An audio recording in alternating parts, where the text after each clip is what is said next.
E aí, tudo certo? Material de anotação nas mãos? Podemos começar? Então vamos lá. Martim Afonso de Souza trouxe as primeiras mudas de cana-de-açúcar da Ilha da Madeira e instalou o primeiro engenho da colônia em São Vicente, no ano de 1533. Começava assim a base econômica da colonização portuguesa no Brasil. Os engenhos multiplicaram-se rapidamente pela costa da América Portuguesa, chegando a 400 em 1610. A importância econômica do açúcar como principal riqueza colonial evidencia-se no valor das exportações do produto no período do apogeu da mineração, lá no século XVIII, superior a 300 milhões de libras esterlinas, enquanto a mineração, na mesma época, gerou um lucro de cerca de 200 milhões. A produção de açúcar voltava-se especialmente para exportação. No entanto, a chamada cultura do açúcar movimentou um mercado interno e gerou hábitos alimentares, técnicas de produção e consumo dos derivados do açúcar, como o melado, a rapadura, a cachaça. E marcas permanentes na cultura material brasileira, como os utensílios, máquinas e locais destinados ao beneficiamento da cana-de-açúcar. Embora, inicialmente, tenham sido destinados à produção canavieira, grandes investimentos de capital, as melhores terras e a maior parte da mão de obra, os pequenos engenhos também tiveram importância nas vilas coloniais. Além disso, outras lavouras e práticas econômicas movimentaram a economia colonial e o mercado interno e eram desenvolvidas como suporte à manutenção do engenho. Plantio de milho, feijão, arroz, criação de animais, produção de ferro, louças. O responsável pela produção açucareira, o senhor de engenho, tinha enorme prestígio social. Era um tipo de nobre da terra, um membro da açucarocracia. Assim, no início da colonização e em algumas localidades da colônia da América Portuguesa, a agricultura assentava-se sobre o latifúndio monocultor, ou seja, grandes extensões de terra destinadas a uma única cultura agrícola. Era escravista, era exportador, um padrão de exploração agrícola denominado de plantation pelos estudiosos. O Nordeste, destacadamente o litoral de Pernambuco e da Bahia, concentrou a maior produção de açúcar da colônia. As unidades açucareiras, conhecidas como engenhos, eram instaladas em propriedades de terra obtidas por doação, as sesmarias. Com seu predominante sentido exportador, muitas vezes acabou refletindo na falta de produtos para o abastecimento da população. Em tal quadro, na busca de superação de tais dificuldades, crescia a diversificação de atividades, com o desenvolvimento do tropeirismo, de lavouras voltadas para o consumo e de outras diferentes atividades econômicas. Um grande engenho chegava a ter cerca de 5.000 moradores.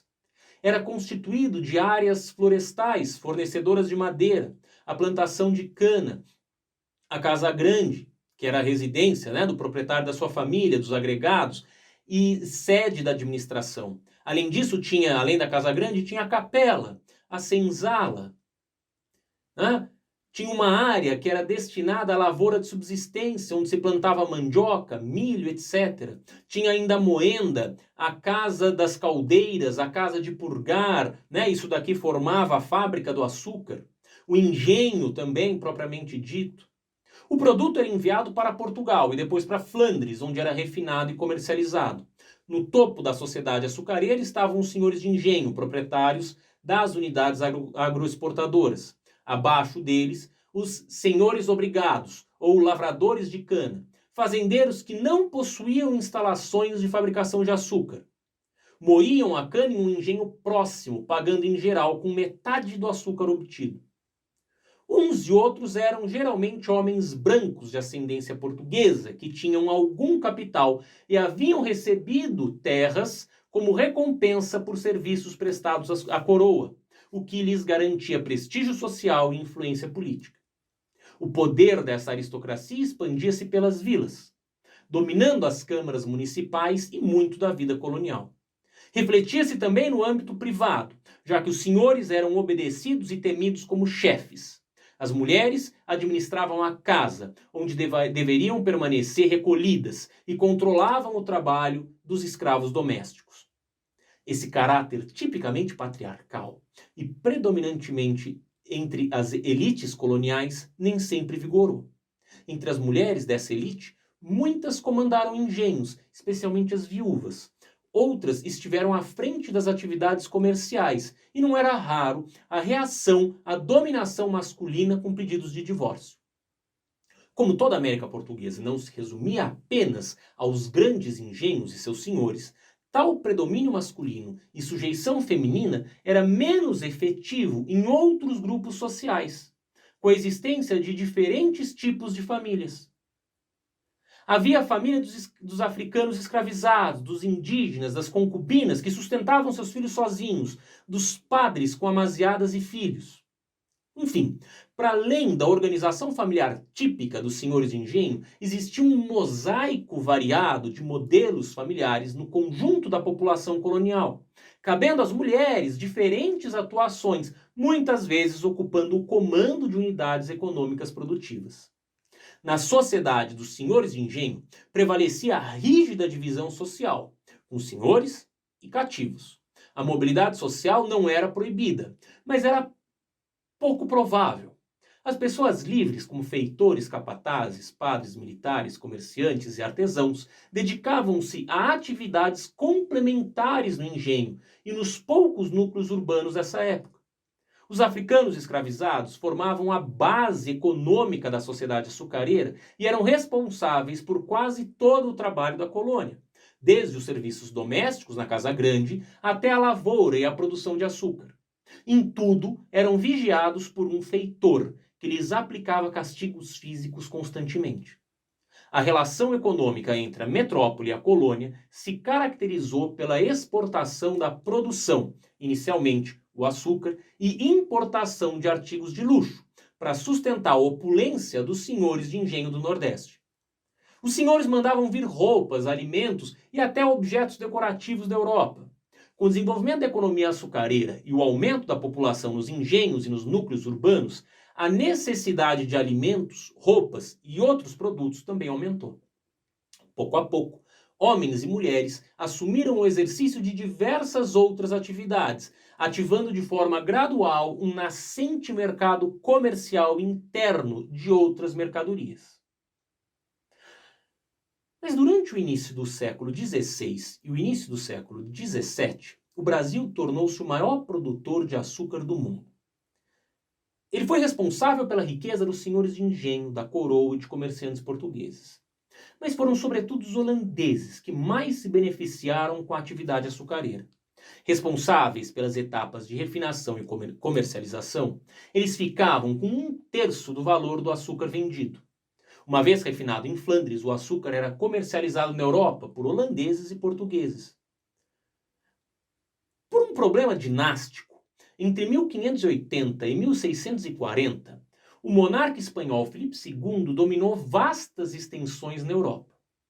Nesse período, conhecido como União Ibérica, Portugal e suas colônias também estiveram subordinados ao controle espanhol. Uma das medidas do governo espanhol foi excluir do negócio açucareiro do Brasil os Países Baixos, que também eram dominados pela Espanha e estavam em guerra por sua independência.